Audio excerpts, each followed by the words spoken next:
You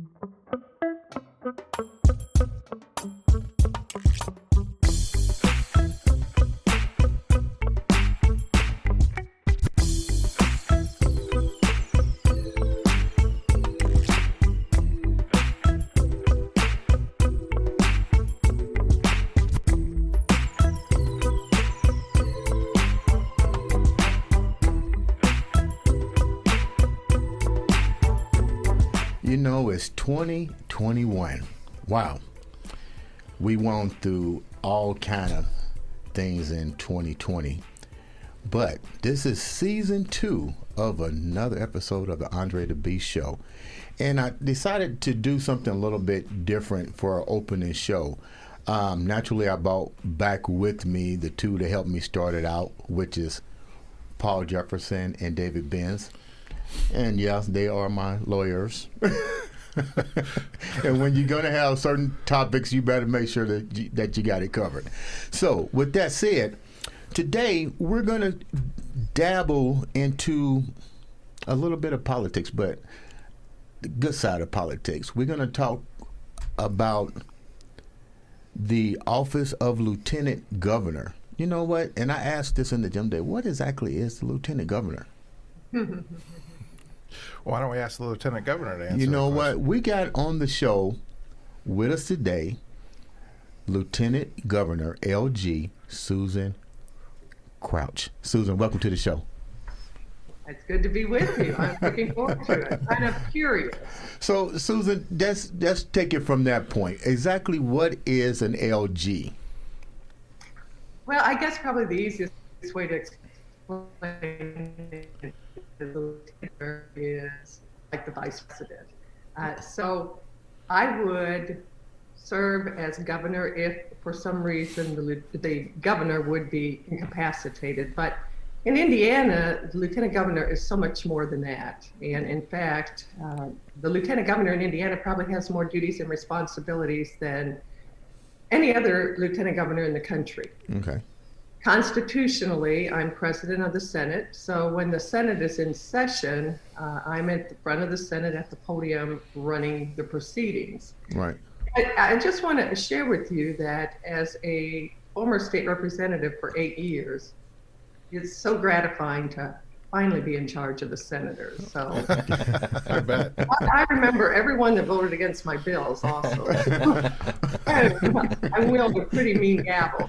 But statutorily, I oversee agencies in Indiana. So I am Secretary of Agriculture and Rural Development. I oversee our Indiana Housing and Community Development Authority, the Office of Community and Rural Affairs, and then the Indiana Destination Development Corporation. But in addition to that, I have many other initiatives and many other duties, ranging from last year chairing the Women's Suffrage Centennial Commission, the Census Commission, the Civic Education Task Force, which was sponsored by the Indiana Bar Association. Right. And I think what is near and dear to my heart is I chair the Intellectual and Developmental Disability Task Force. Okay. And we have about 100,000 Hoosiers in Indiana that have an intellectual or developmental disability. And those are Hoosiers with autism, cerebral palsy, and Down syndrome. Right. And so through that task force, we work to ensure that they have safe, accessible, affordable environments to live, work, play, study, and stay. And I always say that our friends with disabilities are merely just friends with different abilities. Okay. And they have the same dreams and hopes and desires as each and every one of us. They want to have a job and have friends and love and be loved and be successful in life. And through that task force, we work to ensure that they can fulfill the dreams they dream and build the lives they want to build. So, Susan, tell me about you growing up as a young lady in Indiana. Tell me about your journey, because definitely to get where you are at right now, were there any obstacles that were in your way, and if so, how did you overcome those before transitioning and even becoming the LG to today? You know, interesting question. on in my childhood, I was the second of 5 children. I was the oldest of 4 girls. And my father and mother raised us to all be equal. So that meant we as girls did yard work and we did hard labor around the house and outside. And my brother also did housework and dishes and, whatever it was that we did. So we all kind of were treated as equal growing up. So I think that kind of stayed with me throughout life. I've always considered myself equal to everyone and everyone equal to me. But my values that were instilled by my parents, along with my faith that reinforced those values, were, I think, what led me to public service, because I was raised to believe in God, to believe it takes hard work to get ahead, right.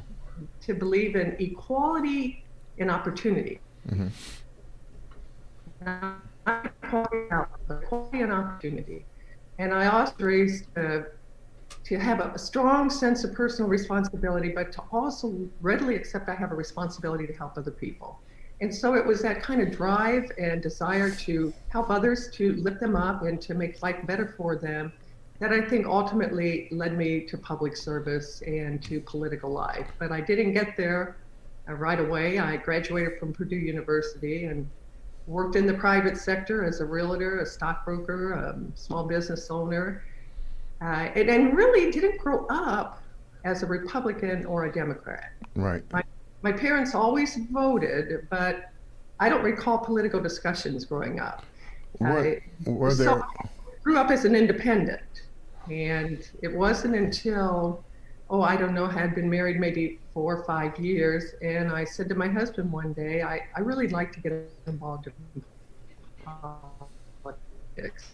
And that desire to get involved was inspired by Ronald Reagan, our 40th president, who was such a clear voice in defining the essence of America. Okay. And Ronald Reagan was so incredibly focused on helping others, but helping ourselves. And so I'm going to stop there because as you can see, I can talk. Well, you mentioned Ronald Reagan. Was he one of the platforms that opened your mind up and reinforced what you wanted to do? What was it so special about Ronald Reagan? Was there a speech that he gave to you that all of a sudden this light came on in your head and you go, this is exactly what I want to do?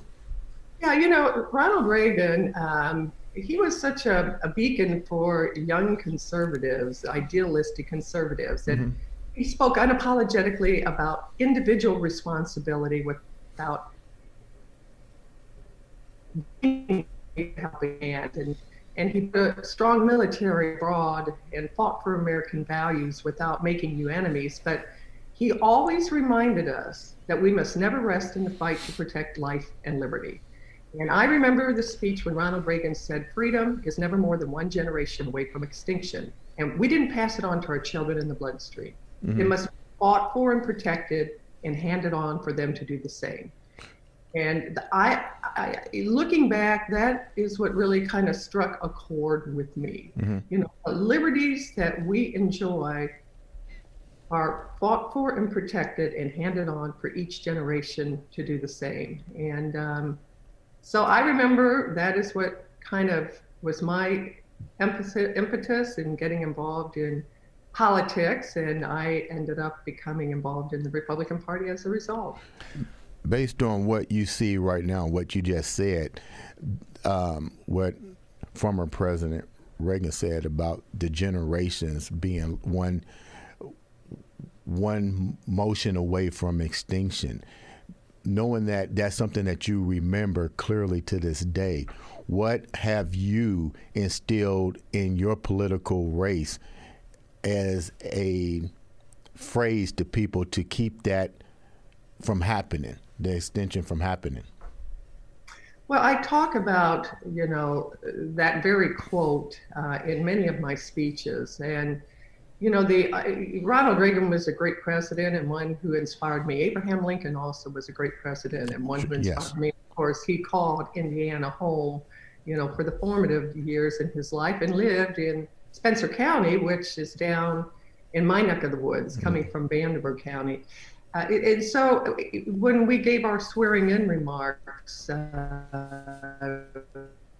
just a week ago, I quoted Ronald Reagan and mentioned that in his final address in his office as president, he reminded everyone of the accomplishments of the 1980s. Mm-hmm. And he said, we did it. We weren't just marking time, we made a difference. Right. And that is truly, at the end of the day, we are here for such a short period of time that if we can't make a difference, if we can't lift people up and improve their lives, then why are we here? Right.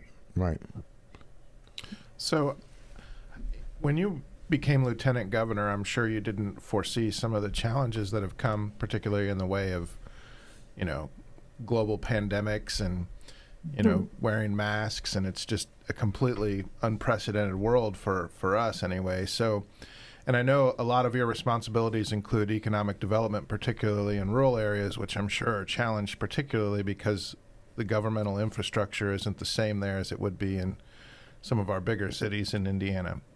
And I guess my question is, how can Hoosiers kind of assist you in bringing to you ideas and other things to be able to accomplish the economic incentives development and basically safety net issues that need to happen in those communities, given all that's going on with COVID-19 and other things? Well, absolutely. And I travel quite a bit. And it is the way I keep in touch with our constituents and people throughout the state. I come from Evansville, and you all may or may not know, I have an apartment. I live in Indianapolis during the week, but I travel to Evansville every weekend. And that's where I stay. That's where my husband is, and it's where my home is. And, I continue to do that. But I think that in local politics, or starting local politics in Vanderburgh County, and always having that physical disconnect from our capital city, really impressed upon me how important it is to have that connection, and that our local communities around the state, not here in central Indiana, but outside of central Indiana, understand that this is a partnership and we're in it together. And when they feel that is existing, then we're able to really accomplish great things. So I spend a lot of time when we're not in session on the road, traveling throughout Indiana to our urban and our rural communities, connecting with them, lifting them up and celebrating their successes, but letting them know that we are here and we are partners and I'm accessible. I call mayors periodically. I call county commissioners. I try to stay in touch those makers and those influencers who really are making a difference in their communities. And certainly a lot of people have my cell phone, so I'm not hard to get a hold of it, trust me. Dave, you had a question? I started to. I want to focus on some of these, some of the various hats that you've worn, because I actually had a question about all those various hats that you wear, and is there one that you like better than another? Sort of how do you motivate yourself to excel at all of them? Because clearly looking at your track record, you have an amazing success record.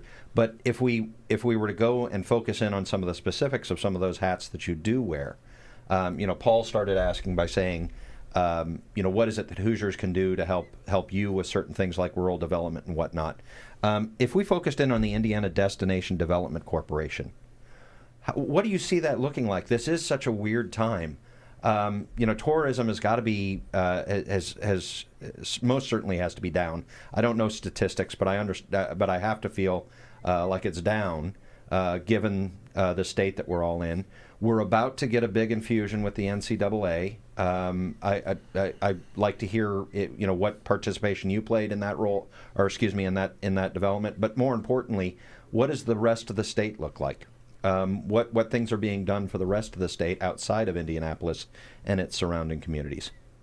Well, let me start with the Indiana Destination Development Corporation. In July of 2020, what used to be our tourism state agency was transitioned into the Indiana Destination Development Corporation, which is a quasi-government agency similar to the Indiana Economic Development Corporation. And of course, right at that time, we were in the throes of our pandemic. And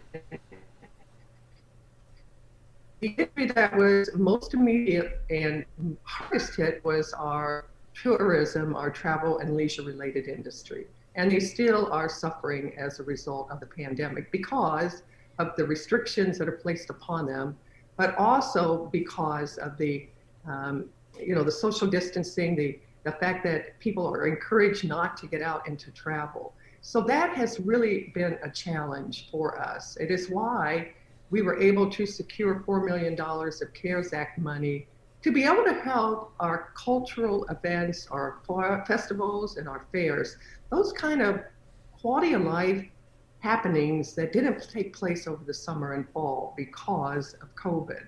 And we were able to infuse cash into 41 of those organizations, or actually more than that, to be able to help them get through and bridge this very difficult time so that they continue to be a part of our quality of life that we have here in Indiana. NCAA tournament, absolutely an incredible opportunity for Indiana. The amount of visitors will be restricted. We all understand that. Wish it wasn't so, but it is.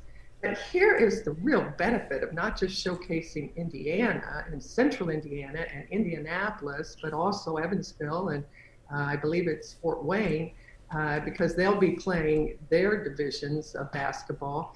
This is an opportunity to really showcase Indiana, to really be able to show those influential people that are coming in from all over the country what Indiana's about and what we have to offer. Those of you who remember the Super Bowl back, when was that? In 08? Was that in 08? I believe so. Yeah. 09, 07, maybe 06. I can't remember. The Super Bowl was in Indianapolis in 2012. 2012. Was it 2012? Oh my goodness. Okay. Do you remember the comments people made about how they couldn't believe Indianapolis, what an incredible city it was to be able to showcase the Super Bowl, how walkable it was, what all we had to offer. We had that same opportunity again to do the very same thing, not just showcase Indianapolis, but showcase our other communities around the state where that activity is also going to be taking place. So we are really pumped and psyched, and we are working with our partners at Visit Indy to be able to ensure, and in Evansville and Fort Wayne, to be able to ensure that we are going to put our best foot forward, showing that Hoosier hospitality that we're so well known for. Let me ask you a question. We dealt with this pandemic, and a lot of people suffered drastically, both financial, emotional.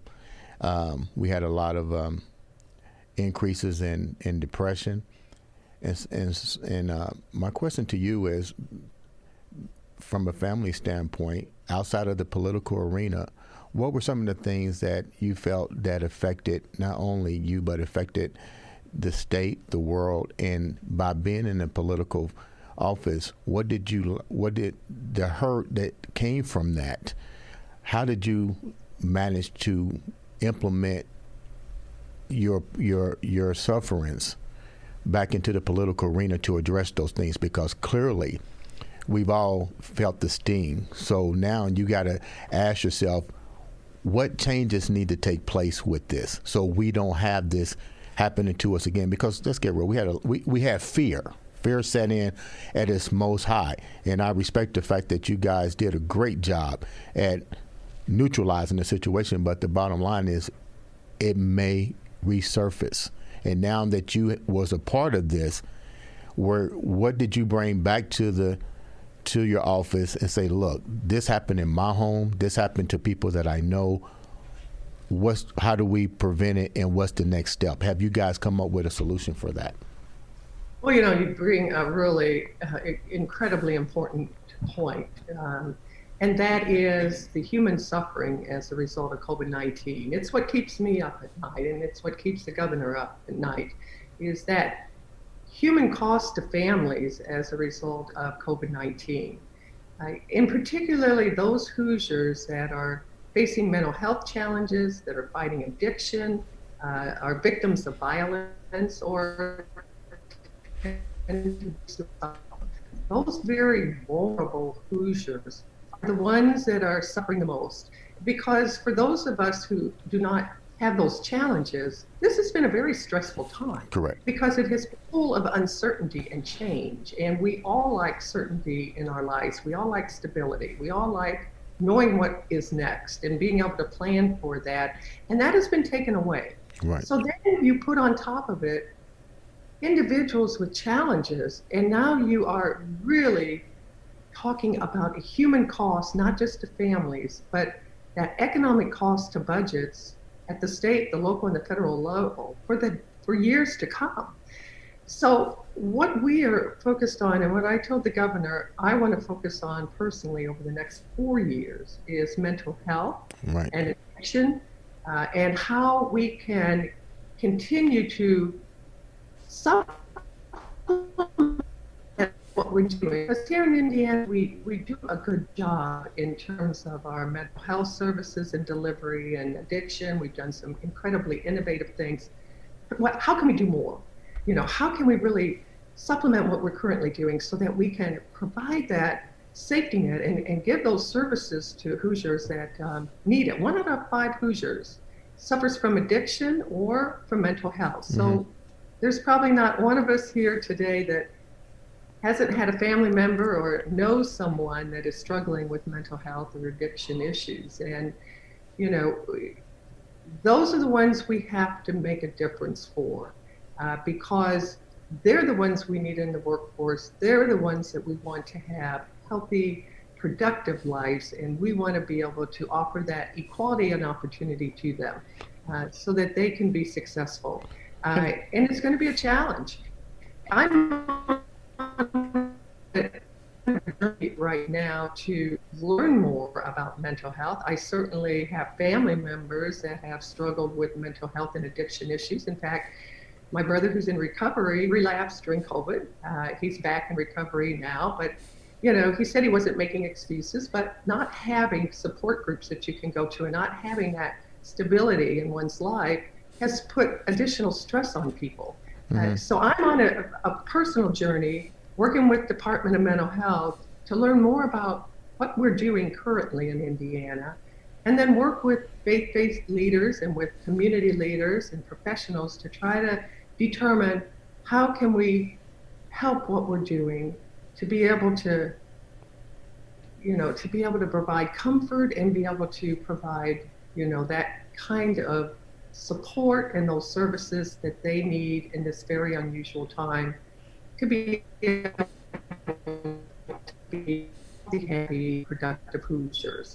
Can you talk a little bit about, you know, before COVID-19 happened, Indiana was kind of the exception in the Midwest in terms of building manufacturing jobs and doing some other things economically that kind of were the envy of other states. And I can only imagine that you and the governor are moving forward on a particular trajectory, and you have to do a pivot unlike anything anybody's ever seen, and just regroup. And frankly, you all should be proud of the fact that, you know, at various times Indiana's numbers have increased and you've brought them back down, and you know, we've not been hit, I think, as hard as maybe some other states have that have the same type of economic infrastructure. But I wonder just what it was like on the inside when you had to have those conversations and just completely jettison your plans and move forward to deal with this crisis. I mean, how did that function, and can you just say a little bit about what that was like?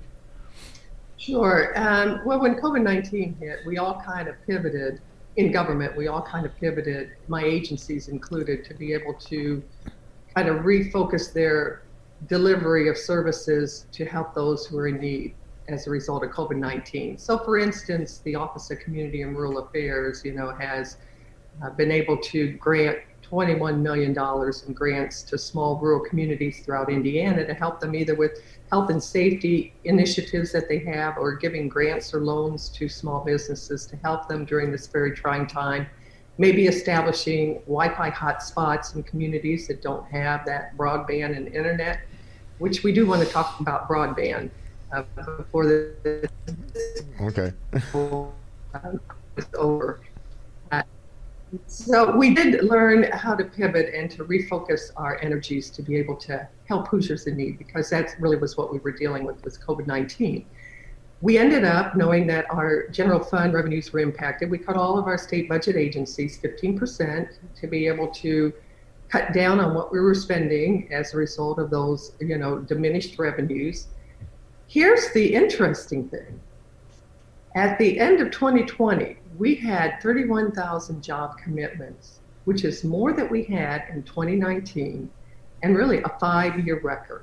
So in spite of COVID-19, Indiana created more job commitments than they had in the previous 5 years. And building permits statewide are up over 11% in 2020 over 2019. So to me, it speaks to the strong foundation, economic foundation we have here in Indiana as a result of fiscal conservative leadership over the past 16 years, where we balance budgets and we keep taxes low, and we have over a $2 billion surplus and a AAA credit bond rating by all 3 independent rating agencies. That is what has kept us strong enough to have the foundation to be able to keep growing our opportunities. And that in turn creates some other challenges. And those challenges are, as we're attracting people from other places and we're growing our population, how do we ensure that we have adequate workforce housing? How do we ensure we have adequate housing for Hoosiers? How do we ensure that, minorities and people that are disadvantaged have those opportunities to have a home and to have a place to live and put their head down at night so that they can continue to have lives, have ability? And those are the challenges that we face and continue to address with or without COVID. But certainly COVID has made it more challenging. But I also think we have risen to the occasion as a state. And what I hear from people, Hoosiers that are in other states and visiting other states and living in Florida, during the winter, is Indiana is doing it right in terms of how we're delivering our vaccinations, how we are, putting in the right kind of balance between keeping Hoosiers safe and keeping our economy open. You said something about the broadband. Mm-hmm. Tell me about that real quick. Well, we learned through COVID-19 that being connected is no longer a luxury. It is absolutely essential, because our students are e-learning, our workers are teleworking, and healthcare is being delivered telehealth. And so being connected is absolutely critical. That's why in 2018, Governor Holcomb and I dedicated and committed $100 million to expanding broadband through rural Indiana. Today, we've awarded $79 million of that, connecting over 22,000 businesses and households here in Indiana. Right. The federal government also knows how important and critical it is, and that is why in December of 2020, they announced and awarded $169 million here in Indiana to connect 153,000 Hoosiers over the next 6 years. Governor Holcomb has indicated and is working with the General Assembly to try to get an additional $100 million in state funding in this budget cycle to continue to connect Hoosiers. Because back in 2018, Purdue University released a study saying that there were, at that time, about 500,000 Hoosiers in internet darkness. And if they were all connected, it would result in an additional $1 billion to our state economy. That is why we made that commitment back in 2018.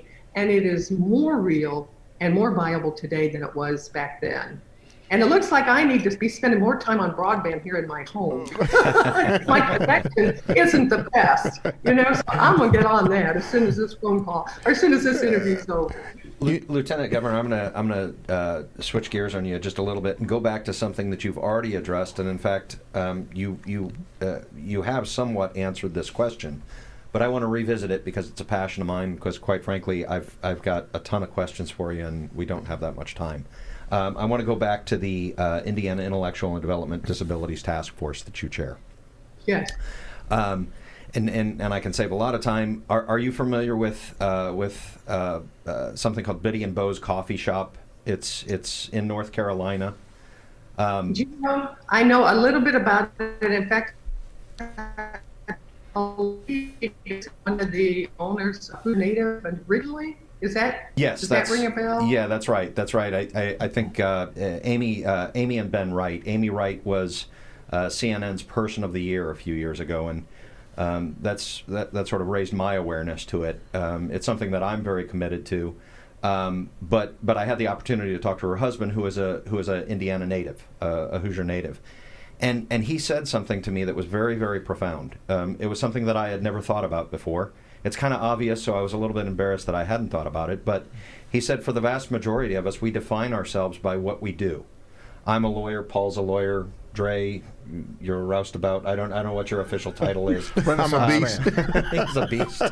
But that's how we define ourselves. Yes, I'm a husband. I'm a father. But most people know me as that really boring tax lawyer.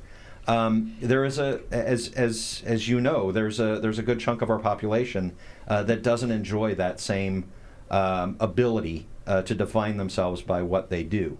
You talked, and certainly in looking at the website, there are services that Indiana makes available. But what kind of focus has there been on just beyond services and providing safe environments? What about providing opportunities? What sort of things have been done to provide opportunities for those people? Yes, absolutely. 80% of Hoosiers with a disability, now I'm not just talking about an intellectual and developmental disability, but a disability. 80% of Hoosiers with disabilities are unemployed. And can we only imagine Indiana if 80% of Hoosiers with a disability were employed? So we are working, the task force actually has, back in the spring and early summer, started looking at how we provide those, starting with state government, because we are the ones that should be setting the example. And so and there's so many opportunities out there, and these individuals with particularly intellectual and developmental disability have so much to offer. When I was an auditor of state, I ended up speaking at a graduation ceremony for those seniors that had an intellectual and developmental disability that were interning in state agencies. And I was so impressed with their commitment and their desire to be productive members and participate in the workforce just like anyone else, that I hired a young man who actually is now with me still in Lieutenant Governor's office. And I'm not speaking ill of any of my other employees because they're all great. But this young man is incredibly responsible. He is always on time. He never calls in sick. He has the strongest work commitment, that anyone could have. And these are the individuals that we need to be providing opportunities to. We need to be getting into the workforce because, as you all know, we have about 100,000 jobs that are unfilled here in Indiana. Why not skill up? Why not train? Why not get those individuals in the workforce and to help narrow that gap that we have, but also give them that opportunity to be contributing members of society. So we are looking at that. We're working on it, starting with our own state government. But we have a lot of work to do. And thank you for your interest and commitment. And maybe we can talk offline on how you can be helpful. I'd love that. We're gonna wrap up with two more questions for you. And those two questions are what I usually ask on all my closings. We've seen 2020 and we've seen the incoming of 2021. So this is a two-part question for you before we wrap up. You got to leave a message from what we had last year going into this year, a message of positivity to the viewers. And then what's next for you going into 2022? 2021 before we wrap up? Well, I think my message to people is, as I mentioned earlier, we're here for such a short period of time. I mean, we all are so wrapped up in our lives and who we are and what we're trying to accomplish. But at the end of the day, we are here for such a tiny bit of time that we have to not waste one single moment. We have to live every day to the fullest. And then we have to be focused on how can we make a difference in the lives of our friends and people around us, but just in the population in general. How can we lift people up and make a difference in their lives? Whatever it is that we decide to do, that is my message. Live each life to the fullest. And let's be like Ronald Reagan. At the end of the day, let's not have any regrets and say, we weren't just marking time, we made a difference. Right. And so what does 2021, what does it look like? I think it looks very optimistic. Our economy is strong here in Indiana. We have hope, and there's light at the end of the tunnel because we're seeing our elderly parents and grandparents and friends getting the vaccination, and we know that numbers are trending down. And so that we know that there is that hope and there is that ability to have that new normal. The change that we've all experienced as a result of COVID-19, let's that change. And then let's integrate those into our life and use that to move forward and have better lives than we've had before. So I'm terribly optimistic and I'm terribly hopeful for the future, and know that in spite of all the adversity and challenges we may have, we will find the beast inside of ourselves to be able to make a difference. Ladies and gentlemen, that's LG Lieutenant Governor Susan Crouch. Thank you for being on the show. Appreciate it. Guys, thanks for being on the show. Ladies and gentlemen, you have been listening to the Andre The Beast Show.